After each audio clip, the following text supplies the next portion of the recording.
ये मुस्लिम धर्म में कहा गया है, इस्लाम में, कि जब कोई इस्लाम के नियमों को फॉलो करेगा तो जन्नत जाएगा, वहाँ उनको 72 हूरें मिलेंगी, अप्सराएं मिलेंगी। हमारी भाषा में अप्सरा, उनकी भाषा में हूर है। तो सनातन धर्म, इस्लाम धर्म के नियमों का पालन करने से 72 हूरें मिलेंगी। और हमको चाहिए खुदा, 72 हूरें नहीं चाहिए हमको, तो एक भी नहीं चाहिए, छोड़ के सन्यासी बन गए। अब उनके धर्म में तो 72 हूरें मिलेंगी, कोई उनके धर्म के अनुसार चलेगा।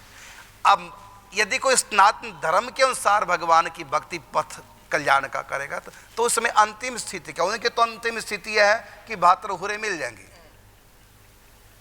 मरते औरतें मिलनी उनको, तो भगवान नहीं मिलने। अब अपना सनातन धर्म क्या कहता है? यदि कोई भक्ति के पथ पर चले, ज्ञान के पथ पर चले, तो उसको 72 हूरें मिलेंगी, माने अप्सरा मिलेंगी। मुसलमान तो ऐसे कहते हैं उनको नरक मिलेगा जो सनातन धर्म के अनुसार चलेगा। ये उनका मानना है, जानते नहीं है वो, मानते हैं, जानते नहीं, मानते हैं कि जो हिंदू हैं वो सब काफिर हैं, वो नरक जाएंगे। चलो वो तो उनकी अपनी बात है, लेकिन अपने बारे में जो मानते हैं कि हम 72 हूरों के पास जाएंगे, अप्सराओं के पास जाएंगे, 72 अप्सरा मिलेंगे, उनके साथ क्या करेंगे वो जो यहाँ कर रहे हैं? ये तो सारे जानवर भी कर रहे हैं, ये काम तो सारे जानवर भी करते हैं, मनुष्य भी करता है। और इस्लाम के धर्म को फॉलो करके फिर यही काम वहाँ करने हैं। हमारे ऋषियों ने कहा है, ये तो उनके मत में ऐसा मैंने सुना है। खुदा भी मिलता है ऐसा मैंने सुना नहीं। और मैं कहना भी चाहूँगा, पूछना चाहूँगा, क्योंकि मैं सब मतों के बारे में जानना चाहता हूँ सच्चाई क्या है। अब तक मुझको इस्लाम के बारे में यही पता चला कि वो 72 हूरें मिलेंगे, लेकिन हमको तो एक भी नहीं चाहिए, हमें 72 हूरें नहीं चाहिए, हमको खुदा चाहिए। तो क्या खुदा भी मिलने का कोई उपाय है इस्लाम धर्म में? मुझको जानकारी अभी तक नहीं मिली। हाँ, जितनी जानकारी मिली उसके अनुसार 72 हूरें मिलनी है, अप्सरा मिलनी है, वो तो हमको चाहिए नहीं है। अब आप बताओ कि सनातन धर्म के अनुसार अंतिम स्थिति क्या? उनके तो 72 हूरों तक पहुंचेंगे, आगे जाएंगे नहीं हो। तो हमारे यहाँ 72 हूरों के बारे में क्या? पहले तो यही बताएं, स्वर्ग के बारे में क्या कहा गया है? आप स्वर्ग, पहले आप बताओ, आप स्वर्ग जाना चाहेंगे? नहीं नहीं नहीं, बिल्कुल नहीं। लेकिन वहाँ तो कहते हैं कि हमारे यहाँ जितने भी फॉलोअर हैं सारे स्वर्ग जाएंगे, जन्नत में जाएंगे, 72 हूरें मिलेंगी। उसकी जो तो आपको 72 हूरें चाहिए? नहीं नहीं, वहाँ से नहीं। तो स्वर्ग में जाना चाहेंगे आप? बिल्कुल नहीं। क्यों नहीं स्वर्ग में जाए? वहाँ क्या कमी है? जी, वहाँ कमी ये है कि ठाकुर जी ने स्वयं गीता में कहा है, ते तम भुक्त्वा स्वर्गलोकम विशालम क्षीणे पुण्य मृत्यु लोकम विशालम। कहते हैं स्वर्ग लोकों में 72 ही लो, चाहे 108 मिल जाए, चाहे लाख अप्सरा मिल जाए, लेकिन पुण्य क्षीण होने के बाद आपको फिर यहाँ आना पड़ेगा, क्योंकि ये जो है ये भी माया के अंतर्गत ही है, ब्रह्मांड के अंतर्गत ही है। लेकिन जो मुझको प्राप्त कर जाएगा वो फिर माया में नहीं आएगा। यत गत्वा न निवर्तन्ते तद्धाम परमम्। माने सदा के लिए भगवान का धाम मिल जाएगा, जो मेरा भजन करेगा उसको सदा के लिए धाम मिल जाएगा। तो ये हमारा सनातन धर्म कहता है। तो स्वर्ग तो भोग करके वापिस आना पड़ेगा, इसलिए अप्सरा नहीं चाहिए। अप्सरा तो संतों के पास यहीं आ जाती हैं। हमारे संतों ने तो महाराज कहा है, संत तपस्या करते हैं भगवान के लिए, भगवान मिलेंगे, लेकिन भगवान से पहले देवता उनकी साधना में विघ्न करने के लिए भेजते हैं अप्सराएं। तो संत अप्सराओं की तरफ देखते नहीं, उनको अप्सराएं नहीं चाहिए, उनको 72 हूरें नहीं चाहिए। इसका मतलब हमारे धर्म के पास वो बात है जो 72 हूरों के पास नहीं है। तो 72 हूरों को तो हमारे यहाँ फेंक दिया जाता, नहीं चाहिए।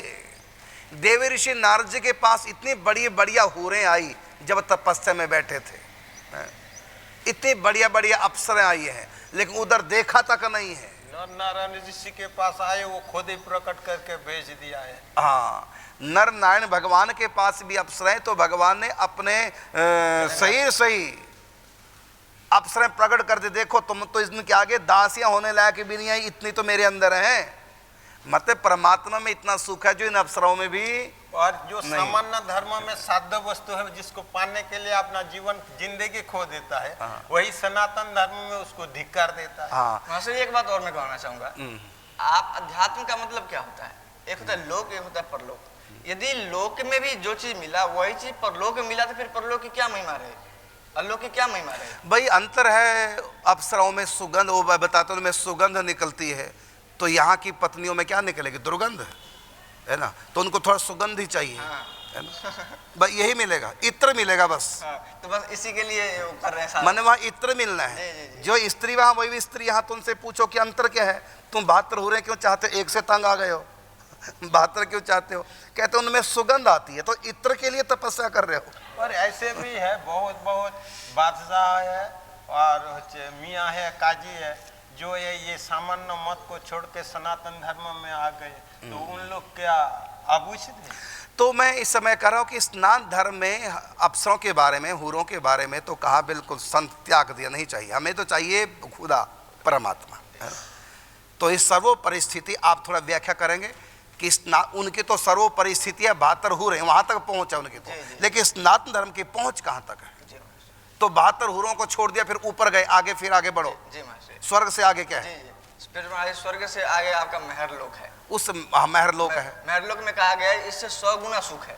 मने स्वर्ग से अप्सरों से भी 100 गुना, 72 हूरों से भी 100 गुना सुख महरलोक में, वो स्वर्ग से भी ऊपर है, उसका भी हम लोग त्याग कर देते हैं। महरलोक से भी 100 गुना अधिक सुख जनलोक में है, उसको भी हम त्याग कर आगे बढ़ते हैं। जनलोक से भी 100 गुना अधिक सुख वो तपोलोक में, उसको भी त्याग दिया। तपोलोक से भी 100 गुना अधिक सुख ब्रह्मलोक में, हमने उसको भी त्याग दिया है। ब्रह्मलोक से भी सहस्रों गुना सुख मुक्ति में है, निराकार ब्रह्म में, हमने निराकार ब्रह्म को भी पीछे हटा के आगे निकल गए। वह साकार भगवान राम कृष्ण का प्रेम, जहां मुक्ति भी फीकी हो जाती है। इसलिए कहा भक्ति सुख के सामने ब्रह्मानंद तुच्छ होए, और कोटि गुना करी ब्रह्म सुख भक्ति सम ना सोए। तो सर्वोपरि तत्व प्रेमा भक्ति है, भगवान की परमात्मा से प्रेम करना। जब अप्सरों से प्रेम करना इतना अच्छा लगता है कि उनके पीछे मरे जा रहे हैं लोग 72 हूरों के पीछे, लेकिन यहाँ तो अप्सरों को त्याग दिया, अप्सरों से आगे जय रिद्धियां सिद्धियों को त्याग दिया, जनलोक त्याग दिया, तपोलोक त्याग दिया, ब्रह्मलोक तक भी हमने त्याग दिया। और गीता में कहा आम ब्रह्म बुना लोका पुनरावर्ती नो अर्जुन, सब माया का चक्कर है। और हम ब्रह्मलोक से भी आगे निकल गए, निराकार ब्रह्म में, उसका भी त्याग कर दिया, फिर उसके आगे गए। आगे भी हैं अष्टपुर, माया ब्रह्म ते परे अष्टपुर, और ताते पर यह नगर सुहात, सुन सखी प्रेम नगर की बात। हम प्रेम नगर, सर्वोपरि सुख परमात्मा का प्रेम है। अप्सराओं का, हूरों का नहीं, 72 हूरों का प्रेम चाहिए हमें। रिद्धियां सिद्धियां भी नहीं चाहिए हमें, ब्रह्मलोक का सुख भी नहीं चाहिए हमें, समाधियों का सुख भी नहीं चाहिए हमें, निर्वाण मोक्ष भी नहीं चाहिए। सनातन धर्म कहां तक जा रहा है? तो इससे आगे भी अष्टपुर है, अष्टलोक उससे भी आगे। तो माया ब्रह्म ते परे अष्टपुर, ताते पर यह नगर सुहात, सुन सकी प्रेम नगर की बात। हमें चाहिए प्रेम का रसास्वादन परमात्मा के।